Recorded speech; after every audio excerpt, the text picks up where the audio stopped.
Bonjour, aujourd'hui on va parler de Oppenheimer.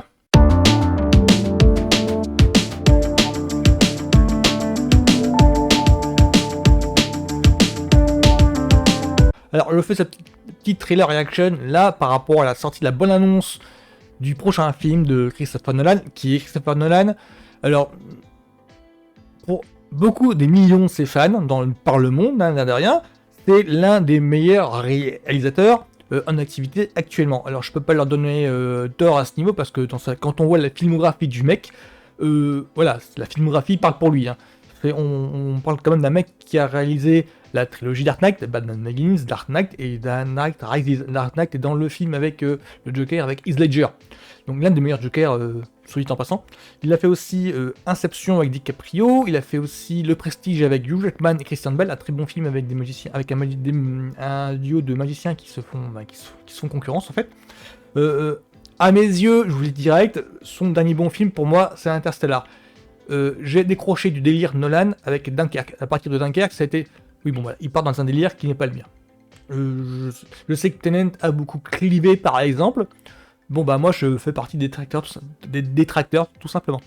Donc, là, pour Oppenheimer, pour moi, c'est une petite curiosité à plus d'un titre. Pour 2 points. Le premier point, c'est la première fois que Nolan se cessait au genre du biopic. C'est-à-dire que Oppenheimer, c'est un homme célèbre. C'est dans le sens où c'est lui le père de la bombe atomique. Enfin, il était surnommé le père de la bombe atomique quand même. Hein. Donc c'est un sujet un petit peu lourd de conséquences. Et second point, c'est la première fois que Nolan travaille pour un studio qui n'est pas Warner. Nolan, c'est un des réalisateurs chéris du studio Warner, dans lequel il a bossé pour Dark Knight et compagnie. Et là, avec Universal, c'est tout simplement, disons qu'il s'est passé un truc avec la Warner, avec Tenet, qui fait que il a quitté la Warner, il a claqué la porte.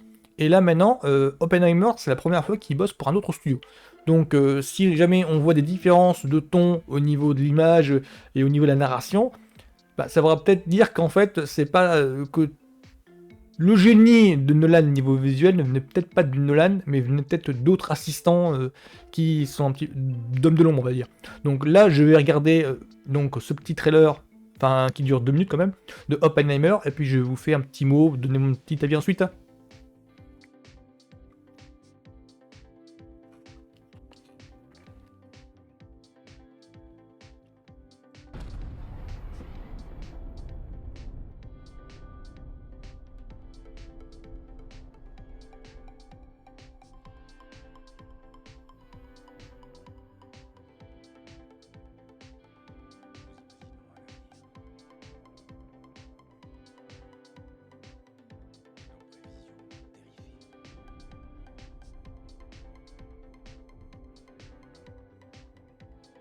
Mhm.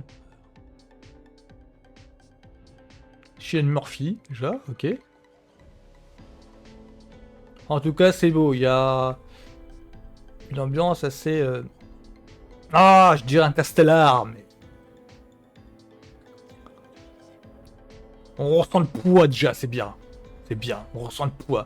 Ah, le noir et blanc somptueux.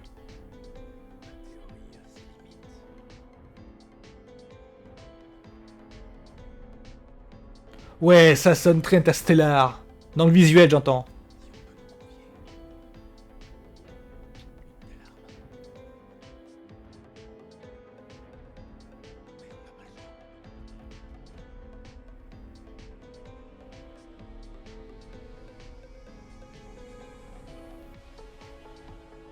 Ouh, ça promet beaucoup. La position, j'aime beaucoup. Enfin, la posture de Cillian Murphy, j'aime beaucoup. Le cadrage, j'aime beaucoup.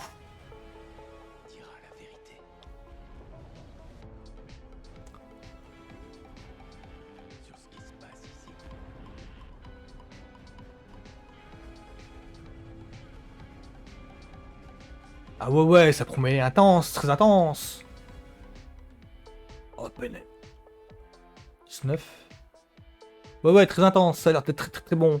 Oui, oui, climax, ouais, d'accord. Ok, je vois le genre, je vois le délire. Alors, voilà, couper. On va remettre bien. Donc là, tout de suite, première impression, ça promet beaucoup, beaucoup, beaucoup. Alors, il y a peut-être des petits problèmes niveau grain de l'image. J'ai l'impression que c'est pas la même équipe qui s'occupait avant des films de Nolan. Il va peut-être falloir que je le voie en entier du coup le film pour m'assurer si c'est juste une petite fausse impression.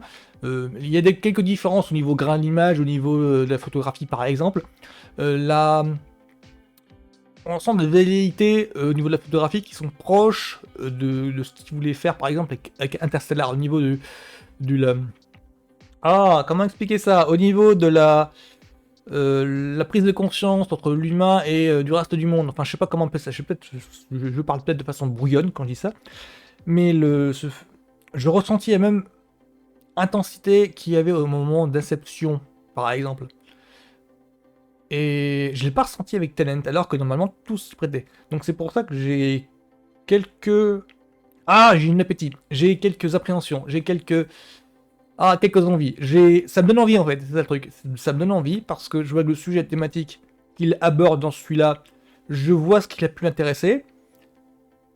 Et d'un autre côté, étant donné que ce n'est pas avec le même studio qui fait, avec qui il travaille, donc là c'est Universal, j'entends, avant c'est à Warner, je...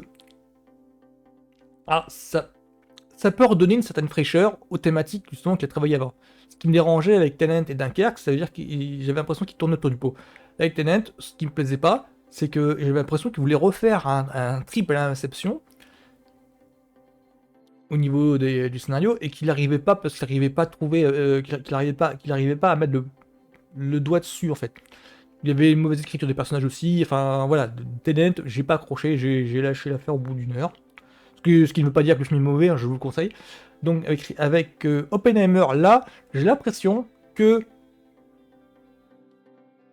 il essaye de renouer avec ses obsessions d'avant, avec une autre équipe.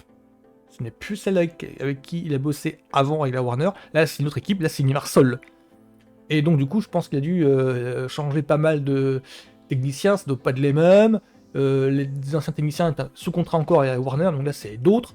Et donc, tout ça, ça peut rafraîchir son cinéma. Voilà, mettre à jour son cinéma, une mise à jour, un rafraîchissement. Voilà, c'est ce que j'essaie de se dire.